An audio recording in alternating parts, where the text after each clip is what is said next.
다시 한번 따라하겠습니다. 의무를 다하라. 의무를 다하라. 의무를 다하라. 의무를 다하라. 자, 이제 오늘은 이제 고린도전서 7장입니다. 지난주는 6장까지 마쳤고, 오늘 고린도전서 7장을 시작하는데, 13번째 이야기인데, 7장부터 이제 마지막이 16장이에요. 근데 여기에는 그 수많은 그 문제에 대해서 이제 소개해주고 있습니다.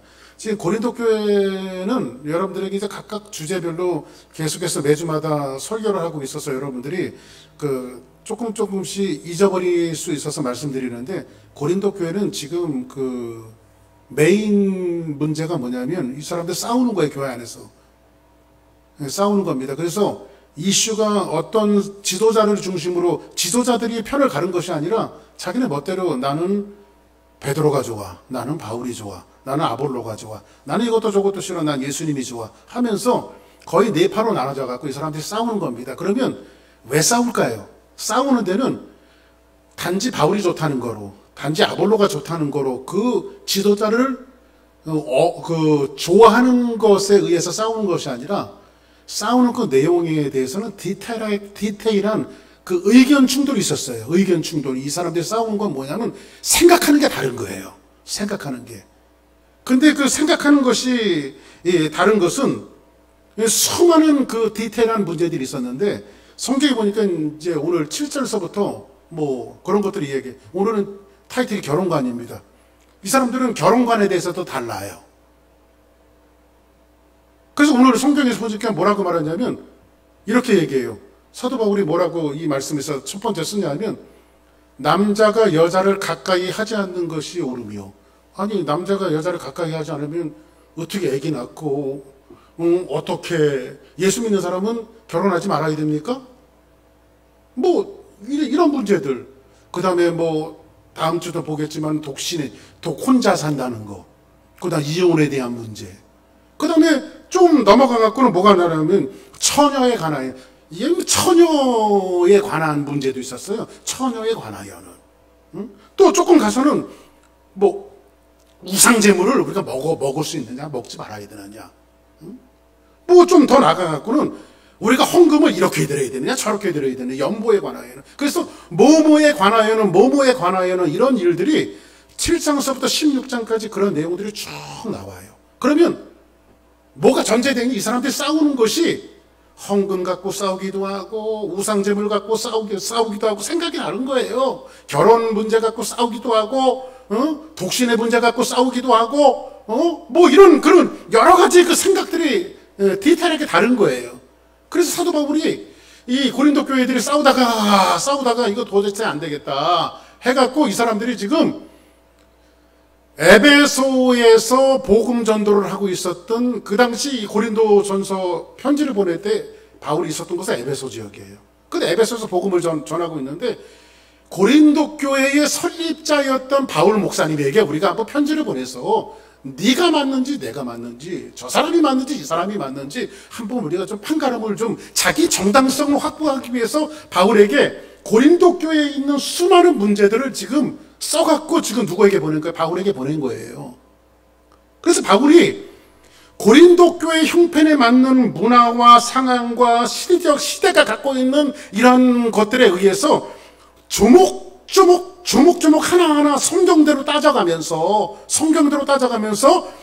바른 성경관, 기독교인들이 결혼관을 어떻게 봐야 하며, 기독교인들이 가정관을 어떻게 봐야 하며, 기독교인들이 우상제물을 어떻게 생각해야 하고, 크리스찬들이 헌금을 어떻게 해야 하고, 이런 것들을 조목조목 하나하나 지금 사도 바울이 오늘 시작하는 7장부터 16장까지는 전부 다 그런 내용들이에요. 그런 내용들로 일관되어 있습니다. 근데 오늘 그 대표적인 것이 뭐예요? 바로 결혼관입니다. 크리스찬들의 결혼관. 그래서 이 7장에는 크게 세 가지 주제가 나옵니다. 결혼, 독신, 이혼. 이런 그 세 가지 주제가 나옵니다. 이 다음 주에 또 이런 예민한 부분들이 현대 시대에 살아가면서도 우리들에게 굉장히 그런 예민한 부분들을 지금 1세기 때 사도 바울이 이 고린도 교회 안에 일어났던 분쟁의 요소가 되어졌던 이런 것들을 가지고 사도 바울이 말씀을 통해서 이렇게 어저스트를 해주고 있단 말이에요.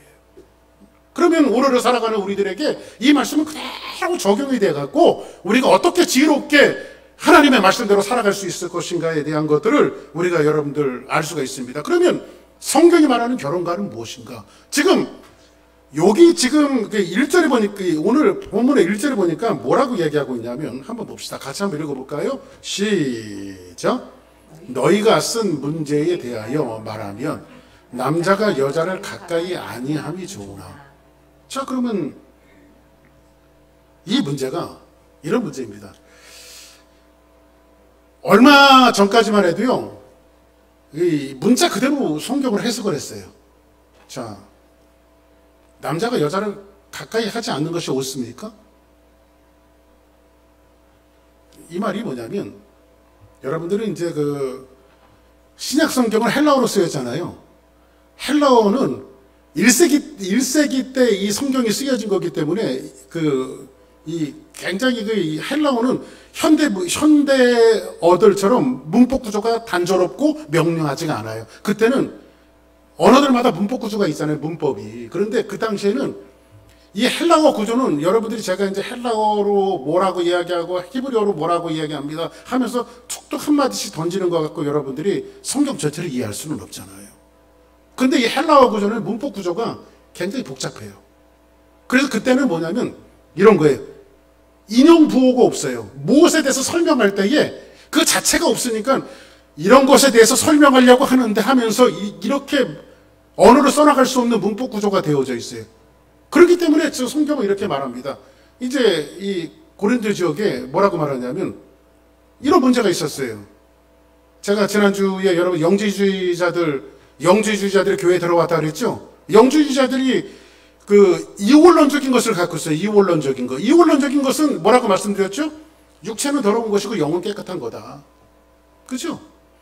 그러니까 육체로 죄를 짓는 것은 내가 아니야. 원래 나는 영이 나지. 육체로 죄 짓는 것은 내가 아니야.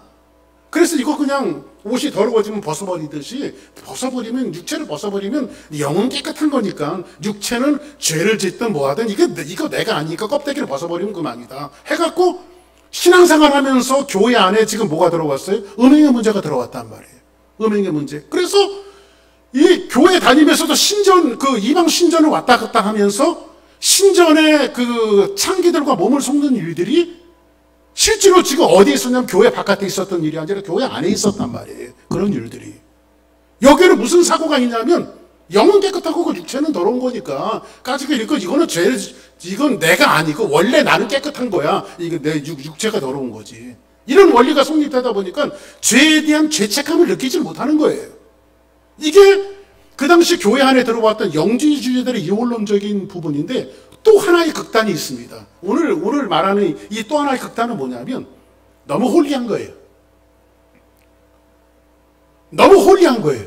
그래서 이 사람들은 뭐냐면 육체로 말미암아 영이 더러워질 수 있으니 육체가 더러운 것은 맞는데 이 육체로 말미암아 이 영이 더러워질 수 있으니까 요놈의 육체를 아주 쾌락이라고 하는 것들은 탁 잘라야 된다. 그래서 아예 이 육체가 죄를 못 짓게 하는 거예요. 죄를 못 짓게 하는 거예요.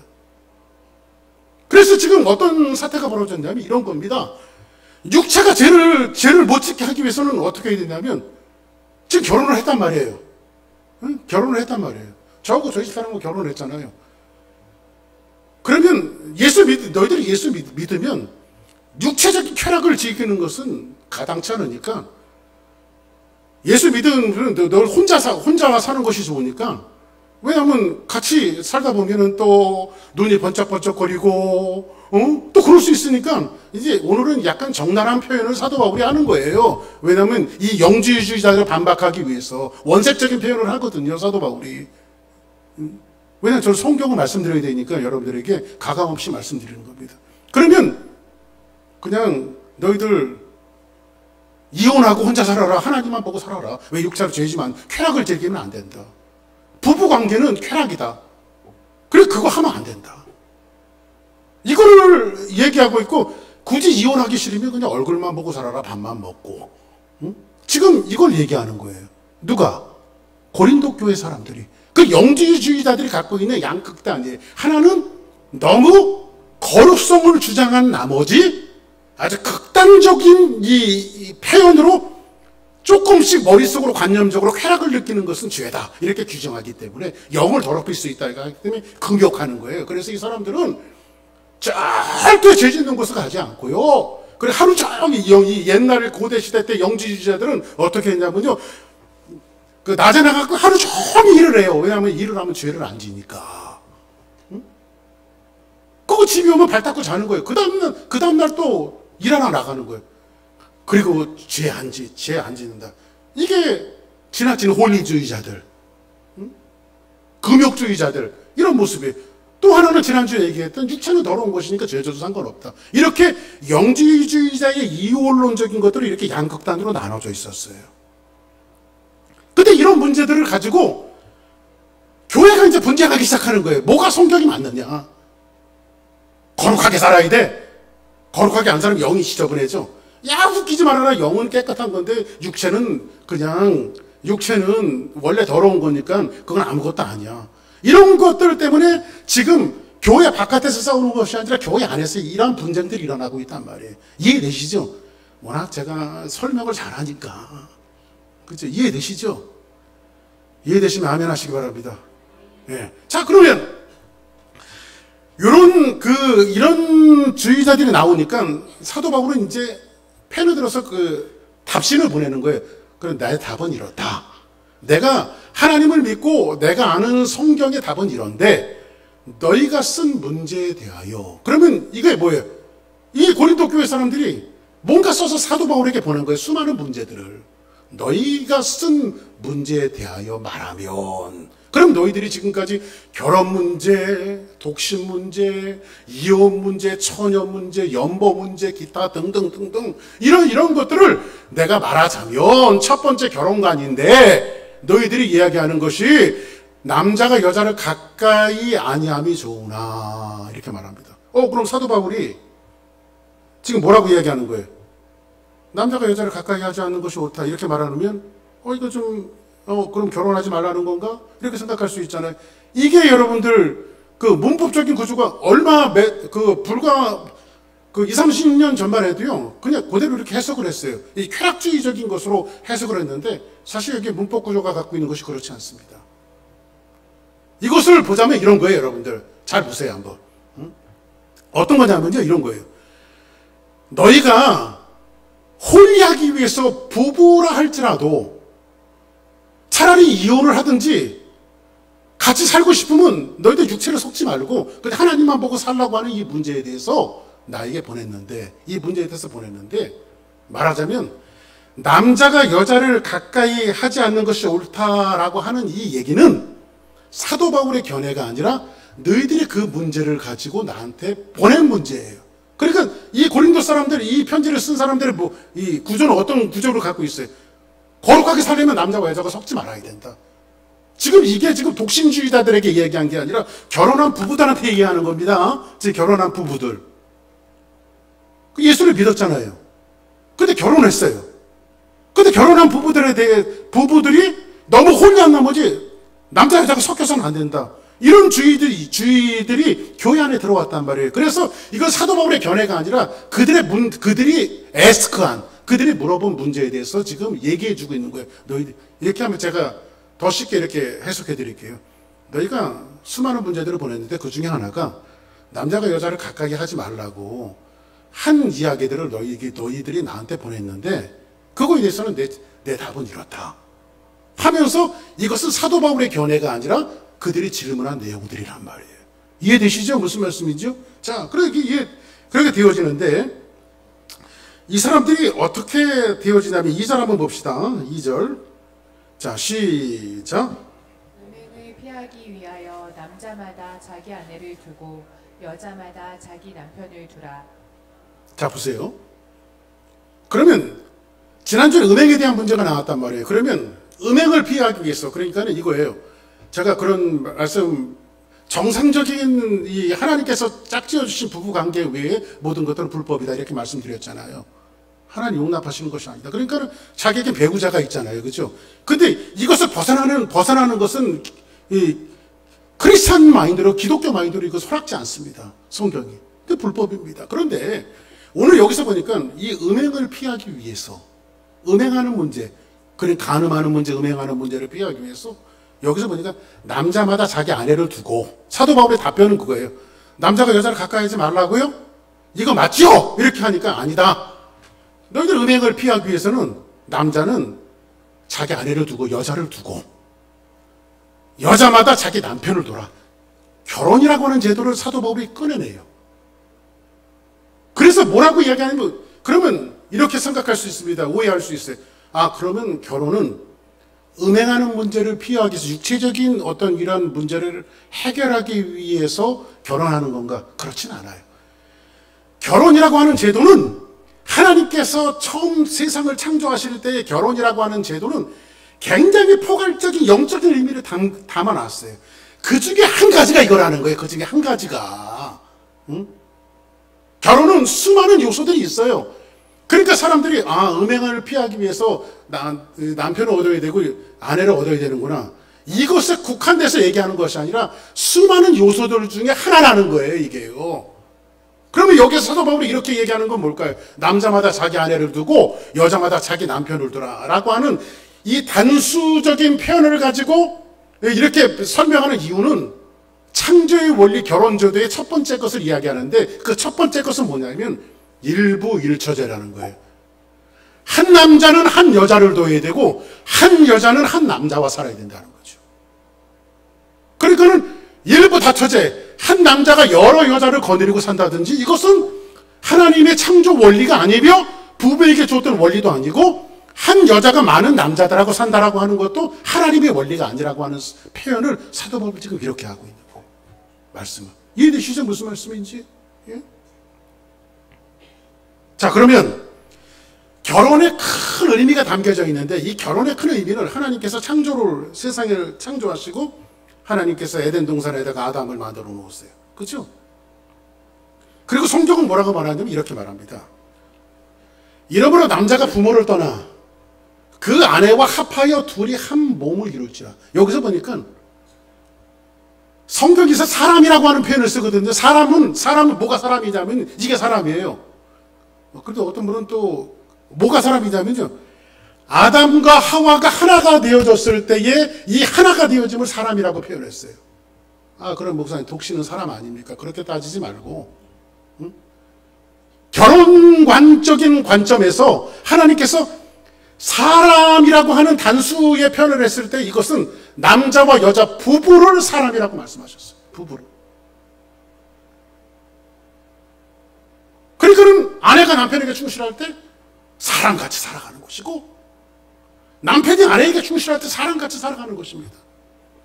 아내가 남편에게 불성실할 때는 짐승처럼 살아가는 것이고, 남편이 아내에게 불충실하는 것은 이것도 짐승같이 살아가는 것이다. 좀 표현이 과합니까? 사람과 짐승의 차이점을 말하는 거예요. 자, 하나님께서 사람을 만들어 놓으셨어요. 아담을 만들어 놓으시고 하나님이 하시는 일들이 있습니다. 창조하시면 뭐냐면 동물들을 다 이끌어내요. 근데 아담에게 동물들 이름을 져주라 그러잖아요. 하나님께서 이름을. 근데 시브리적 개념의 이름을 져준다라고 하는 것은 그 속성을 꿰뚫어 보다, 이런 뜻이 있어요. 그러니까 아담이 하나님께서 이끌어내십니다. 저기서 사자가 오네요. 딱 보니까 아담이 하나님이 주신 지혜로 사자의 속성을 꿰뚫어 보니까 저놈은 사자라고 하는 게 맞겠다. 그래서 사자라고 이름을 져준 거예요. 두 번째, 곰이 오네. 이렇게 가부등하다가 저 속성을 꿰뚫으면 저건 곰, 그 다음은 원숭이, 그 다음은 기린, 수많은 짐승들이 아담에게 나와서 아담의 이름을 지어주는데, 성경에 보니까는 자기에게 돕는 배필이 없으므로 이렇게 말해요. 그러니까는 아담이 수많은 동물들을 이름을 져주다 보니까는 자기와 격이 맞는 놈들이 없었다는 거예요. 자기와 격이 레벨이 맞는 놈이 없더라는 거야. 자기 다 부부가 있는데 한 쌍씩 오는데 사다수 쌍이 있고 기린도 쌍이 있고 곰도 쌍이 있고 다 있는데 자기의 배필이 될 만한 격이 맞는 짐승이 없더라는 거야. 그래서 그 표현을 뭐라고 말하냐면 아담에게 돕는 배필이 없으므로 이렇게 표현을 해요. 그거를 이제 아담이 깨달으니까 하나님께서 아담을 깊이 잠들게 하시죠. 그리고 나서 아담에게 갈비뼈 하나를 취해서 누굴 만드십니까? 하와를 만드시죠. 그래서 여러분들 재료학적으로 여자들이 센 거예요. 남자는 흙으로 졌지만 여자들은 뼈다귀로 져졌으니까. 그래 여자 말 잘 들어야 돼. 안 그러면 뼈다귀도 못 추립니다. 자, 그래서 이렇게 그리고 이제 깊이 잠들었던 아담을 깨우시고 하와를 하나님께서 이끌어내세요.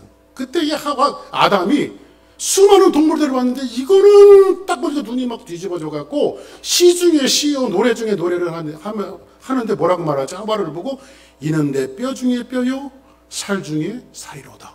할렐루야. 그래서 하와가 뭐예요? 하와를 보니까 자기와 격이 같다라는 거야. 돕는 배필이었다는 거야. 아멘.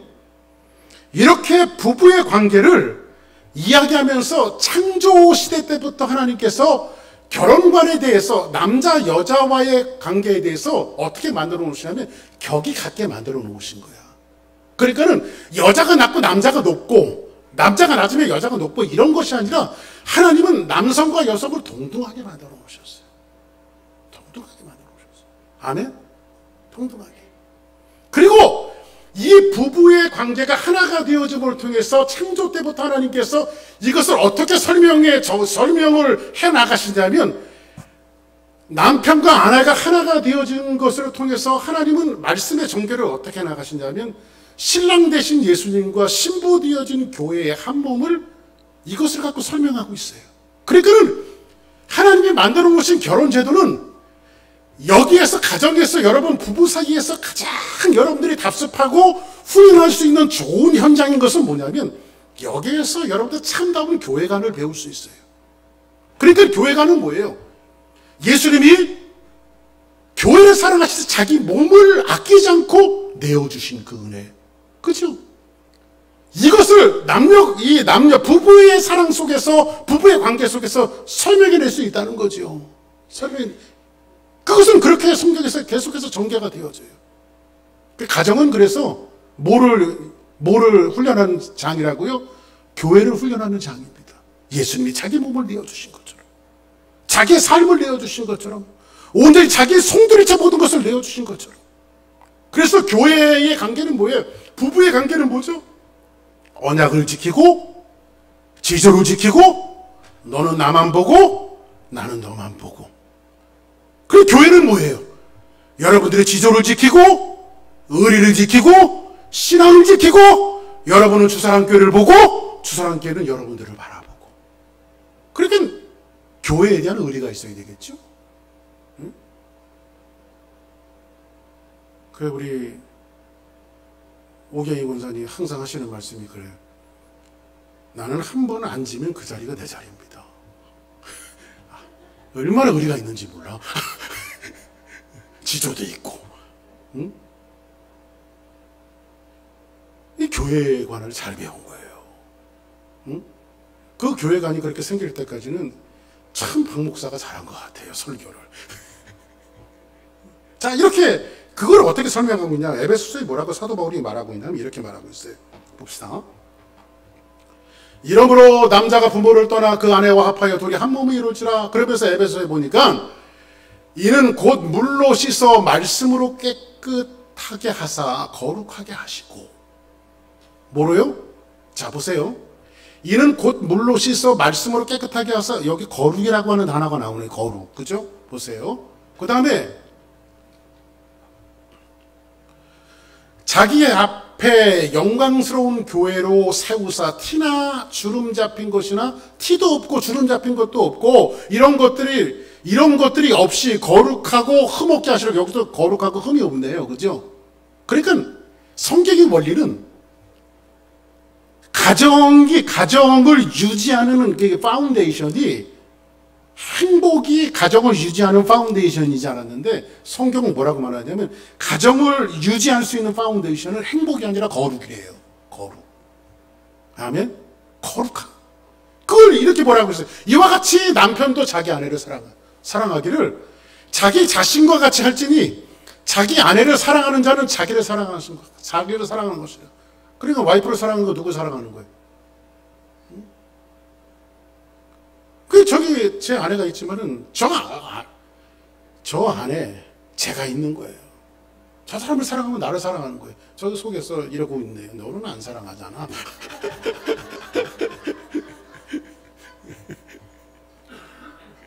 누구든지 언제나 자기 육체를 미워하지 않고 오직 양육하여 보호하기를 그리스도께서 교회에게 한 것 같으니라. 그러니까 결론은 뭐로 끝나요?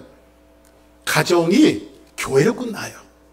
그러니까는 하나님께서 제일 처음에 세우신 아담과 하와라고 하는 가정은 첫째 가정을 세우시고 그 안에 또 교회를 세우신 거예요. 아멘. 그러니까 하나님은 가정과 교회를 동시에 세우셨어요. 그러니까 여러분들이 가정에서 부부에서 뭘 배울 수 있어요? 교회를 배울 수 있어야 돼요. 그러니까는 이 부부지간에 가장 중요한 것이 뭐예요? 신뢰지요. 약속이죠. 언약이죠. 그럼 주님과 여러분의 관계는 뭘까요? 신뢰의 약속이며 언약이에요. 그것이 이 신부된 교회가 지켜야 될 그런 모습인 것을 이 부부관계를 통해서 하나님께 이 사도 바울이 이 말씀을 통해서 우리에게 이렇게 소개하고 있단 말이에요.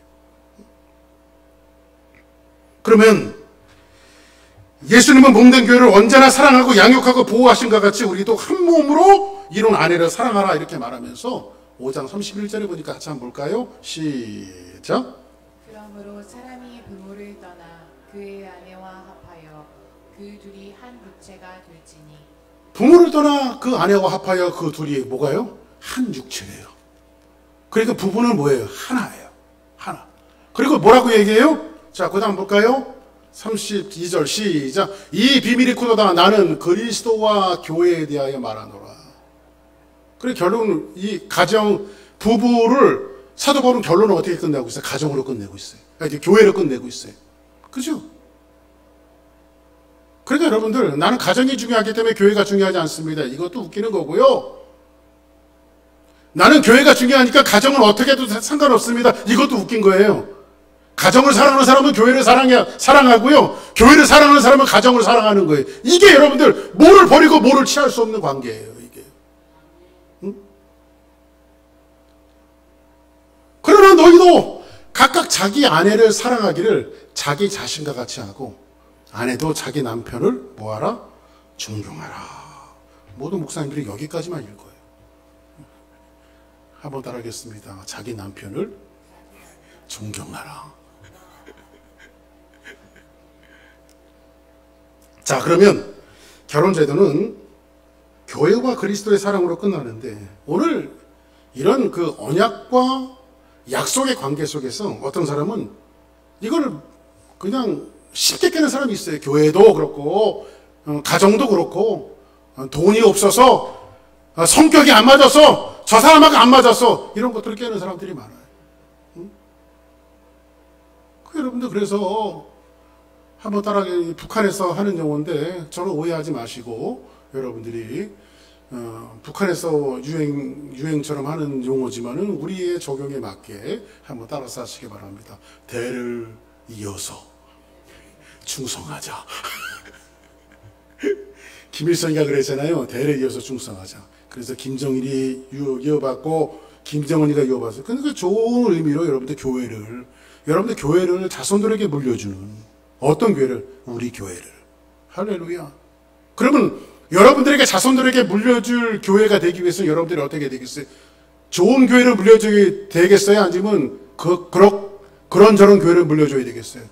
좋은 교회 물려줘야. 그럼 좋은 교회는 누가 만드는 거예요? 여러분들이 주님과 함께 만들어 나가는 거예요. 할렐루야. 여러분들이 주님과 함께. 그런 마인드로 여러분들이 신앙생활을 한다면 교회가 부흥하지 않을 수가 없고 교회에 열심을 내지 않을 수가 없고 교회를 사랑하지 않을 수가 없죠. 왜?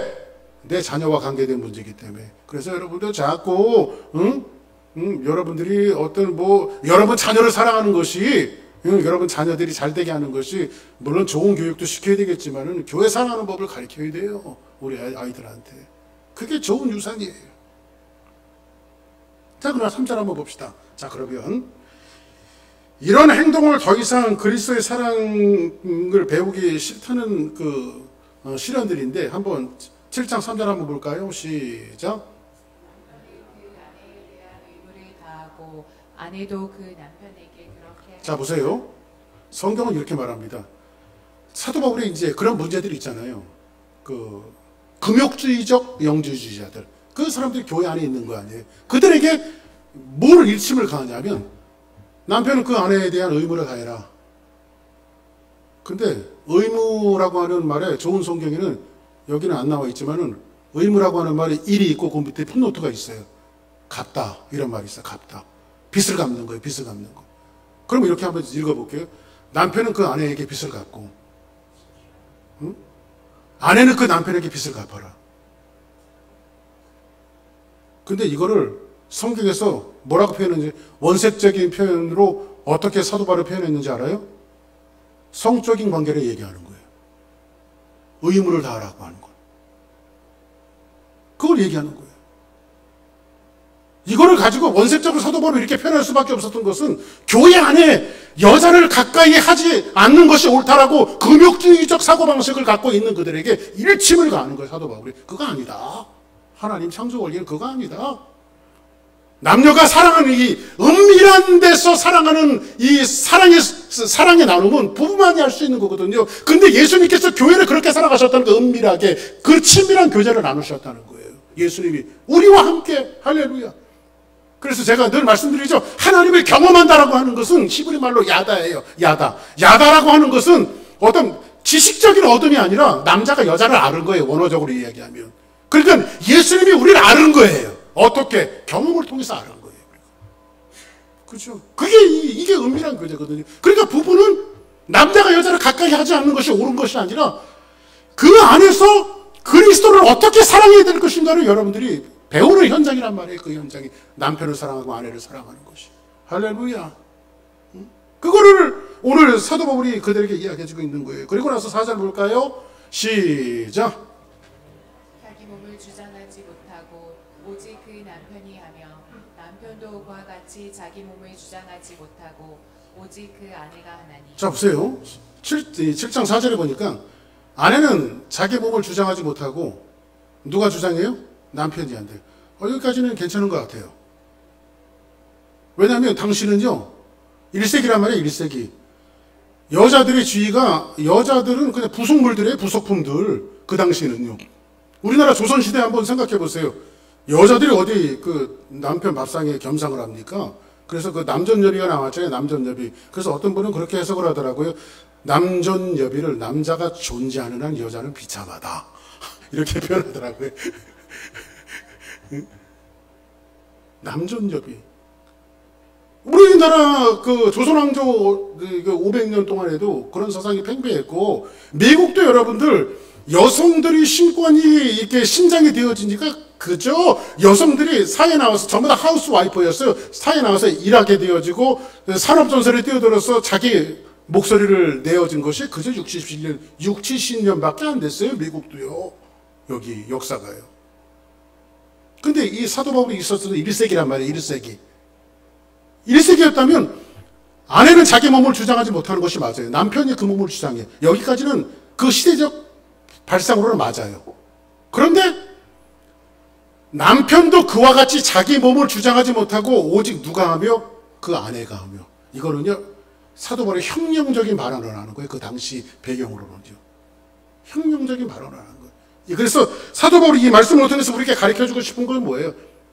남자들이 위에 있고 여자들이 밑에 있고, 여자들이 위에 있고 남자들이 밑에 있고, 그것이 아니라 하나님은 남성과 여성을 동등하게 만들어 놓으셨다. 아멘. 그래서 저희 그 딸이 이제 학교를 마치고 나서, 부모니가 학교를 마치고 나서 신학을 하겠대요. 그래서 제가 이제 서든 베프티스트 목사니까, 그러니까 침례교 신학을 해라 그랬어요. 그랬더니 입을 꽉 다물고 말도 안 해요. 왜 그러냐 그랬더니 자기는 목사가 되고 싶대요. 근데 이 서든 베프티스트는 여성 목사를 안 세워요, 여자들을. 아주 근데 뭐 저에 대해서 뭐 어떤 견해를 갖느냐? 저는 시대가 변했기 때문에 여성들도 목사 될 수 있다고 생각합니다. 돼야 된다고 생각하고. 근데 지금 여자분들도 한국 침례교도 그렇고 뭐 한국 침례교 여성 목사 한 수 주기 시작했어요. 벌써 몇 년 전서부터. 그 얘가 침례교 신학을 하기 싫어서 안 한 게 아니라 침례교는 여성 목사를 안 주기 때문에 자기 감리교 가겠다는 거예요. 그래 감리교가 그래서 뭐 제가 뜯어 말릴 수는 없어서 감리교 와서 신학을 졸업하고 그 프로세싱 해갖고 제가 얘가 이제 파이널리 이번 달에 그 목사 안수를 받았습니다. 정회원이 됐어요. 감리교. 미국 유나이티드 메토디스트 처치의 정회원이 됐어요. 이 감리교는 미국의 정회원이 된다라고 하는 것은 이런 거예요. 노후가 보장되는 거예요. 여기는 노후가 이 제도가 잘 돼 있어요. 감리교가. 침례교는 어떠냐? 맨 땅에 헤딩하고 내가 알아서 개척을 해야 합니다. 이게 침례교입니다. 그렇게 여기 성에 대한 문제를 사도 바울이 이야기하는 것은 뭐냐면 여성이 남편을 주장하고 남편이 아내를 주장하는 것처럼 여성도 아내도 자기 남편을 주장할 수 있다. 성의 평등을 얘기해주고 있는 거예요. 아멘. 자, 그리고 나서 한번 5절 한번 볼까요? 자, 같이 한번 읽습니다. 시작. 서로 분방하지 말라. 다만 기도할 틈을 얻기 위하여 합의상 얼마 동안은 하되 다시 합하라. 이는 너희가 절제 못함으로 말미암아 사탄이 너희를 시험하지 못하게 하려 함이라. 자, 보세요. 이런 말이 왜 나왔는지 이미 설명을 드렸잖아요. 서로 분방하지 말래요. 그래서 사도 바울이 얘기하는 것은 남자가 여자를 가까이 하는 것이 옳으냐 안 옳으냐, 이건 일고의 가치가 없고 하나님의 결혼관에 맞지도 않다. 그냥 부부는 사랑하고 서로 나눠야 되고 은밀한 교제 다 나눠야 된다. 그리고 나서 심지어는 뭐라고 말해? 분방하지 말아라. 이게 누구에게 이야기하는 거? 영지주의에 물들었던 고린도 교회 안에 있는 사람들, 홀리주의자들, 금욕주의자들, 이 사람들을 지금 뭘 갖고 문제를 꺼내냈어요? 남자가 여자를 가까이 하지 않는 거잖아요. 근데 그들이 향해서 뭐라고 말해? 야, 너희들 분방하지 마. 그거 하나님 뜻이 아니야. 싸워도 한 방에서 싸우고, 악유해도 한 방에서 악유하고, 그 이 아내라고 하는 위치와 남편이라고 하는 위치가 여러분들 한 몸이면서도 이 몸 안에서 수없는 전쟁을 많이 하고 살죠. 그 부부관계가 애증의 관계 아닙니까? 네가 잘났느니 내가 잘났느니 하면서 매일매일 싸우면서 제가 뭐하는 현장이라고 그랬어요? 하나님의 교회를 닮아가는 현장이라고 그랬잖아요. 매일매일 싸워가면서 우리는 누구를 고대하는 거예요? 앞으로 오실 주님. 이 인간하고 살지 않는 비결은 앞으로 주님이 오셔야 돼. 나의 신랑 대신 예수님이 오셔야 돼. 이러면서 주님을 고대하면서 하는 게 좀 역설적이긴 하지만 맞아요, 그게요. 응? 그래서 여러분들 남편하고 아내하고 싸울 때 그래, 넌 주님 오시면 끝난다. 이렇게 하고 사는 거예요, 우리가. 할렐루야. 그래서 서로 분방하지 말라. 그런데 한 가지 예외를 뒀어요. 너희들이 지금 그러면 기도할 틈을 얻기 위해서 여기서 보니까 한번 따라합시다. 합의상. 자, 그러면 예를 들어서 이렇게 한번 얘기해 봅시다. 일부 예배 때는 종민 집사님하고 주희 집사님 얘기했는데 오늘은 이제 우리 황보희 집사님하고 강익 집사님 있는데 강익 집사가 설이 들었는지 여보, 내가 아무래도 일주일 동안은 금식 기도를 해야 되니까 당신하고 같이 잠을 못 자고 내가 따로 자면서 하나님 앞에 기도를 해야 되겠어. 그래, 합의를 했어요. 근데 보혜 집사님이 너 그럼 어떻게 해야 돼요?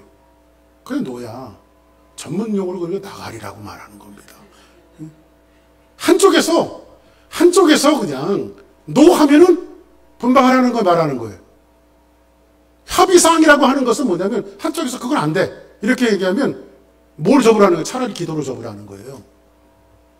이만큼 부부관계와 가정의 관계가 얼마나 중요한 것인가를 사도 바울이 얘기하고 있죠. 그렇죠? 그만큼 중요한 거예요. 기도할 틈 없기 위해서 합의상 얼마 동안을 하되 그리고 뭐라고 해요? 곧장 돌아와라. 허락하면 그래 내가 그러면 기도 끝났으면 어떻게 돼요? 습관이 돼갖고 당신은 저 방 나는 이 방 이러면 안 되고 곧장 돌아와야 돼, 곧장. 아멘? 그래서 여러분들, 앞으로 집을 살 계획이 있으면 메스터 베드룸은 가장 작은 거. 응? 침대 하나 들어가면 도저히 움직일 수 없는 것. 응? 그래서 같이 사는 거예요, 부부가. 그러면서 막 발로 차고 밀고 싸우면서 주님 오셔야지, 빨리 주님 오셔야지. 그러면서 사는 거예요. 할렐루야.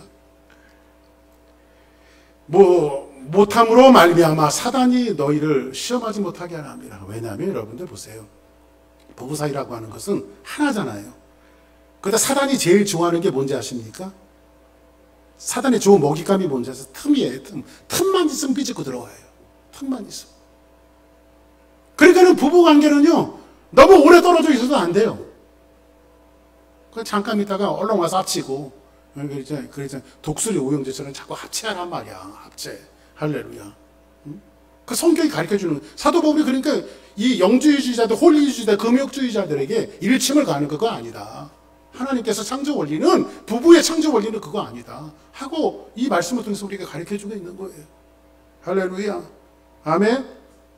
그리고 한번 7절 한번 볼까요? 7절 마지막 6절 한번 봅시다. 시작. 그러나 내가 이 말을 하면 허락이 아니요 명령이 아니지라.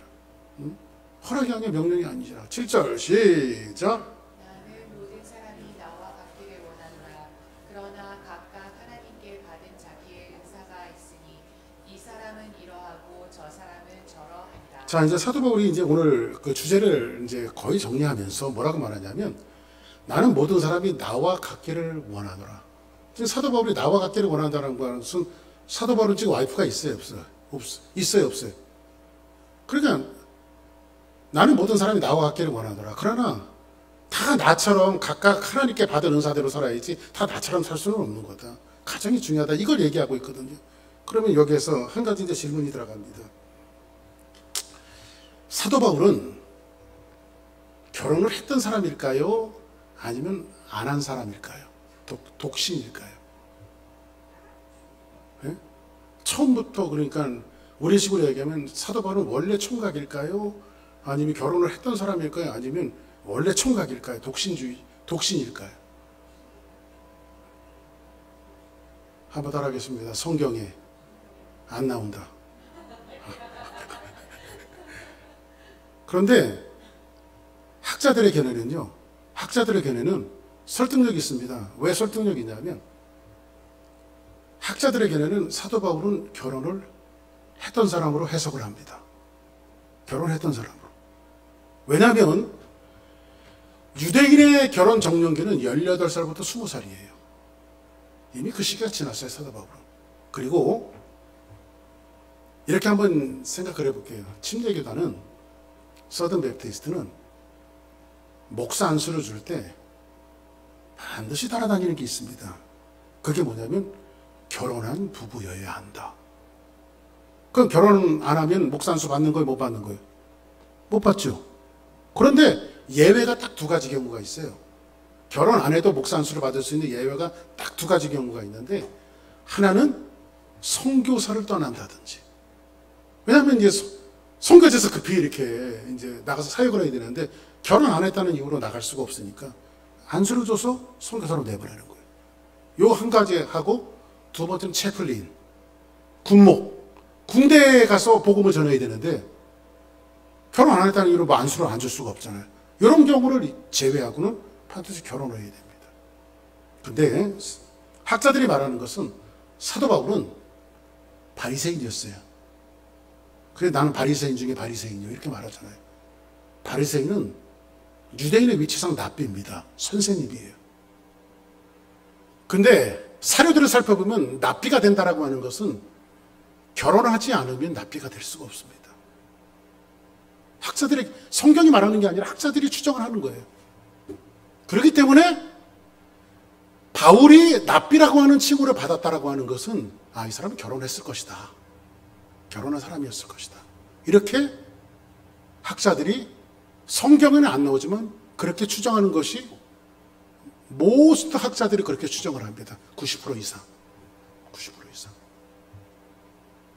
그러면 여기에 또 질문 한 가지가 더 나가야 됩니다. 그러면 사도 바울은 결혼해서 그 와이프 어디 갔지? 첫째, 상처했을까? 와이프가 일찍 죽었을까? 아니면 이혼했을까? 여기에 대해서 이제 묻습니다. 어떤 것 같아요? 와이프가 먼저 죽었을까? 여기서도 이제 한번 따라합니다. 성경에 안 나온다. 근데 이것도 이제 학자들이 자기 견해들을 이야기하는데 이것도 한 88, 90% 이상 뭐 상처했다라고 하는 분들도 개 중에는 있어요. 그런 있는데 많은 학자들이 이야기하기를 사도 바울이 뭐 하는 사람이 있어요? 사울 때 기독교인들을 핍박하는 사람이었어요. 납비로서 사회적인 권력과 그리고 자기는 베냐민 지파라고 이야기하는 것은 베냐민 지파가 누가 사울 왕이 베냐민 지파잖아요. 사울 왕이 그러니까 자기는 왕족이라는 거예요. 자기가 베냐민 지파라고 소개하는 것 자기는 왕족이라는 거예요. 왕족. 그리고 남유다의 유다 지파와 베냐민 지파 두 지파가 있었어요. 두 지파가 정통 지파라는 거예요. 자기는요. 사도 바울이 자기는 베냐민 지파 왕족이며 자기는 바리새인 중에 바리새인이요. 이렇게 말하잖아요. 그죠? 바리새인이 바리새인이요. 그리고 랍비로서 이 사람은 권력과 명예와 안정된 모든 삶이 다 보장되어져 있는 사람이에요. 근데 어느 날 갑자기 기독교를 핍박한다고 막 이제 하면서 돈도 잘 벌어오던 이 바울이 자기 남편이 다마스코 언덕에 갔다 오더니 이 사람이 완전히 미친 사람이 돼버렸어. 내가 부활하신 예수님을 만났는데 그분이 어떤 분인지 알아? 당신도 예수 안 믿으면 지옥 가. 우리 예수 믿어야 돼. 그리고 매일 나가서 복음을 전하며 돈은 안 벌어오고 복음을 전하며 다니니까 정확하게 얘기하면 어떤 신학자가 그렇게 얘기하더라고요. 사도 바울은 이혼을 한 것이 아니라 이혼을 당했다. 그렇죠? 그런 남편하고 어떤 세상적인 여자가 살 여자가 누가 있겠어요? 그래서 사도 바울이 이렇게 쓰는 거예요. 나는 모든 사람이 나와 같기를 원하지 않으라. 바울은 그렇게 혼자 되어진 다음에 평생을 복음을 전하면서 혼자 살았어요. 그러나 나와 같기를 원하노라. 그러나 하나님께서 받은 자기의 은사가 있으니 결혼한 사람은 결혼해라. 뭐 다 나와 같이 살기를 원하느냐. 이 사람은 이러하고 저 사람은 저러하니라. 그래서 성경 24절에 보니까 오늘 7장 24절에 보니까 이런 말씀이 있어요. 24절. 형제들아 너희는 각각 부르심을 받은 그대로 하나님과 함께 구하라. 여러분 부르심을 받은 그대로. 여러분들 어디 지금 대부분 우리 교회 교인들은 어디로 부르심을 받았습니까? 가정으로 부르심을 받았다. 그죠? 허즈번에는 와이프가 다 있잖아요. 여러분들. 그죠? 그러면 여러분들에게 주신 그 은혜 속에서 부부관계는 예수님의 교회를 사랑하신 그 사랑을 배울 수 있는 아주 중요한 현장이라고 하는 사실을 깨닫고 우리 안에 교회가 있으며 교회 안에 우리의 관계가 있음을 깨닫고 이것을 소중하게 여기고 가정을 소중하게 여기고 여러분 부부 남편과 아내를 소중하게 여기면서 그곳에서 하나님의 왕국과 교회를 완성해 나가는 그런 축복자들이 되어져야 돼요. 할렐루야. 이런 놀라운 역사가 여러분들의 삶 가운데 있기를 예수의 이름으로 간절히 축복합니다. 아멘. 우리 다 같이 하셔서 일어나시겠습니다.